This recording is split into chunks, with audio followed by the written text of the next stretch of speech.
Hello guys and gals, thank you so much for checking out this video and my channel Film Buzz, and I'll be having timestamps throughout this video if you want to skip around to a specific part of the video. But without further ado, let's begin this recap video of the first day of the D23 fan event.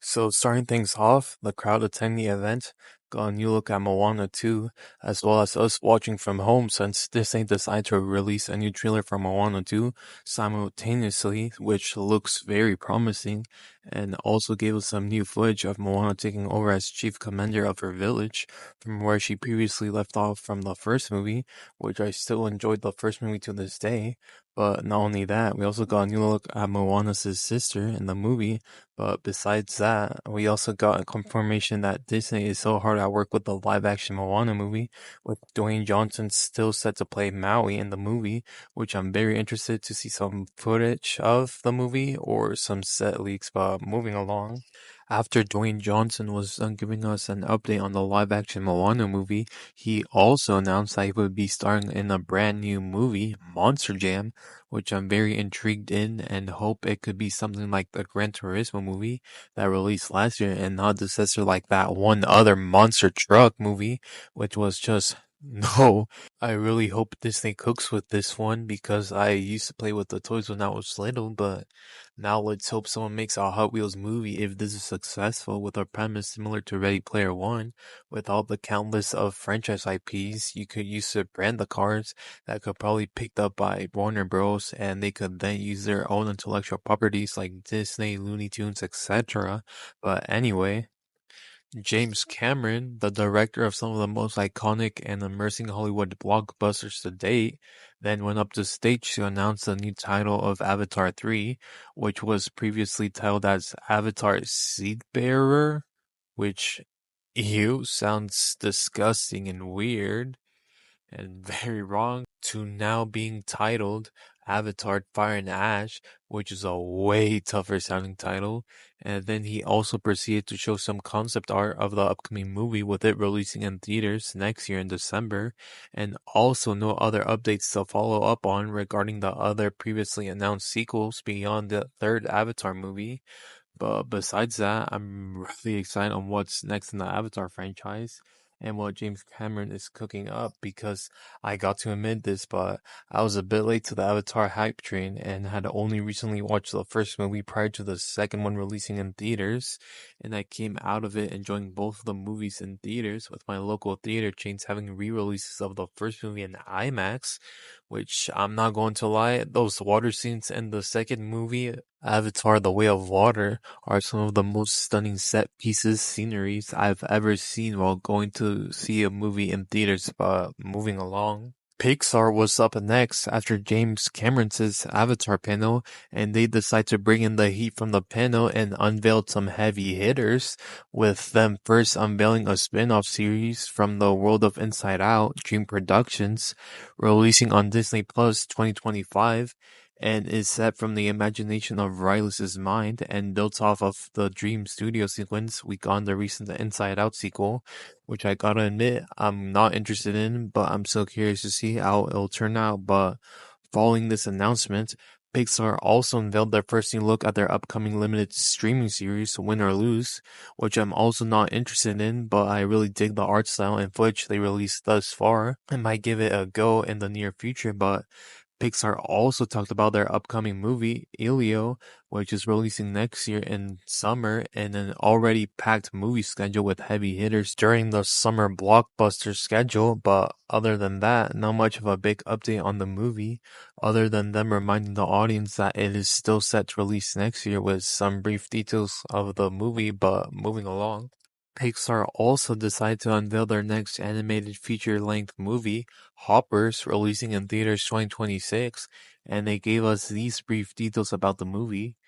Hitting theaters in the spring of 2026, in the footage that was shown, our hero Mabel, played by Piper Curda, is placed in the body of a beaver. When then we see her running around in a beaver form, she goes undercover into the animal world and befriends a regal beaver named King George, played by Bobby Monahan. Sorry if I mispronounced your name, but of course, there's an equally villainous bad guy, Mayor Jerry, voiced by John Hamm, But after the unveiling of Hoppers, Pixar also gave us an update on Toy Story 5, sharing some concept art and the plot of the movie being centered around electronics taking over the lives of children, meaning less playtime with the toys, with also an army of recalled malfunctioned Buzz Lightyears as a secondary villain of the movie. I still don't know why, to this day, Pixar thought that continuing on the franchise would be a good thing, because we got to remember that stories are supposed to have a beginning, middle, and end that can lead to impactful, long-lasting effects and not undo what's been established beforehand. Heck, even explore and experiment a little with the title, because after all, it is a toy story, and we don't necessarily need to follow Woody and the gang, who is returning after the ending of Toy Story 4 and undoing his ending in that movie. But Pixar then decided to unveil something incredible by announcing that Incredibles 3 is now officially in production with a Brad Bird. And I just hope that they don't F up the story this time around, since the first Incredible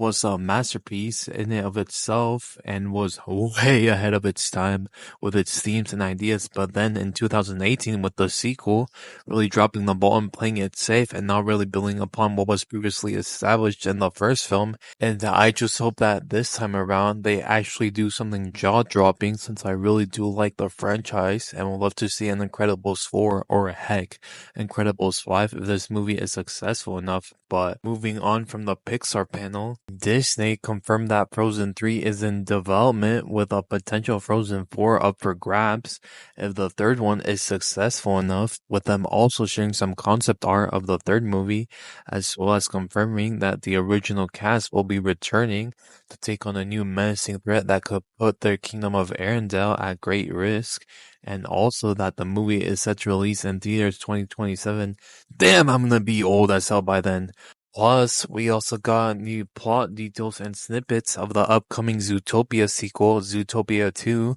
with Ki Hugh Kwan, who will be playing a reptile named Gary, the snake who was described as a creepy, slithery, highly venomous viper, with Gary being a big part of Nick and Judy's hot new case. Plus, this will be the first of the reptiles we'll see in the Zootopia world, with also previous characters from the Zootopia movie set to return as well. But moving on, Star Wars was up next, with them not unveiling much other than a new look at Star Wars Skeleton Crew, which kind of gave off Goonie vibes from what I got to see from the trailer, and is set to release later this year. And we also got some concept art and some updates on the upcoming Star Wars movie, The Mandalorian and Grogu, and with Jon Favreau set to direct the movie, with them aiming to release the movie in theaters in May of 2026.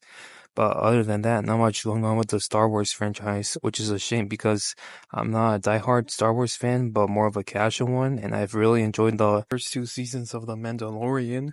but have yet to see the third season, and having not really kept up with much of their projects they have put out other than the video game side of the franchise, which I've really enjoyed, and I hope one day we can see Cal Kestis up on the big screen, with him proving himself now more than ever that he's worthy to get his own movie. But moving along, up next was Marvel, and Kevin Feige started out the panel with giving us a new look at Captain America Brave New World. That was supposedly the same one given to attendees at San Diego Comic-Con. And finally giving us our first look at Harrison Ford's Red Hulk, which, oh boy, would have looked really badass with a mustache on his face. But moving along, we got some updates from the Fantastic Four movie, with some set piece pictures from the set, while also unveiling Michael Giacchino's themes for the Fantastic Four, which I can't play here, otherwise I'll get copyright striked. And from the set piece photos revealed so far, I'm really digging this retro futuristic feeling of the 60s. And also the suit Joseph Quinn is wearing, who's set to play Johnny Storm, and can't wait to see him rock that role. We also got the first trailer from Daredevil Born Again, showing off snippets of what's to come, and that Kingpin and Matt Murdock may team up to face a bigger threat in the series, with also the trailer confirming that White Tiger is set to make an appearance as well, and plus also revealing that John Bethrenos who played the Punisher, is set to make a return, with him also claiming that it was an honor of a lifetime to return to this role. We also got a new trailer from the upcoming Agatha All Along series, which is set to release later this year, and also probably one of the first MCU projects I may skip, because I'm still not sold on the idea of the show, but I'm still willing to give it a chance. But other than that, we also got our first look and trailer for Ironheart, which from the looks of it looks somewhat interesting, but really doesn't appeal to me either. And here's to hoping that this Disney Plus series will be different compared to all the other straight-to-streaming MCU shows, with me only really liking Moon Knight, WandaVision, and Loki Season 1 and 2 so far, because I really did enjoy Dominique Throne's portrayal of Riri Williams, aka Ironheart, in Black Panther Wakanda Forever, with her bringing most of the lighthearted humor throughout the movie and overall a great addition to the MCU.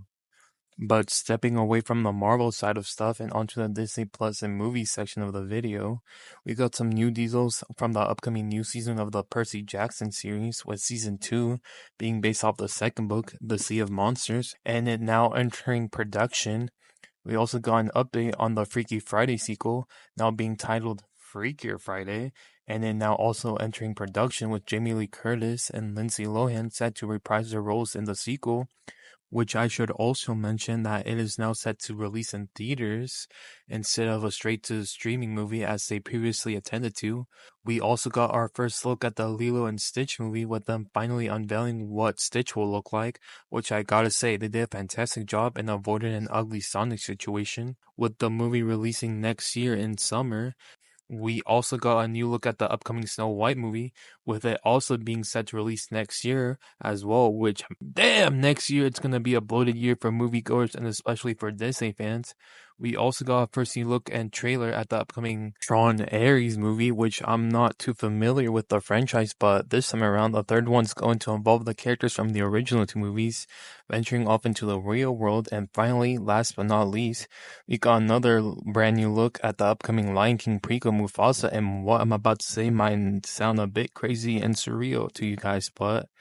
I've never watched the original Lion King movie nor the Jungle Book movie, because when I was younger, the animals scared me away from ever watching this movie. And that pretty much sums up day 1 of D23, with more to come in the following days based off when this video releases or after D23 has officially concluded. But if you like this video and stick till the very end, I would really appreciate you guys hitting that like and subscribe button for more content like this. And also, based off when this video releases, I may either release my Cuckoo movie review or the next segment of the D23 recap following this one. But as always, guys and gals, take care.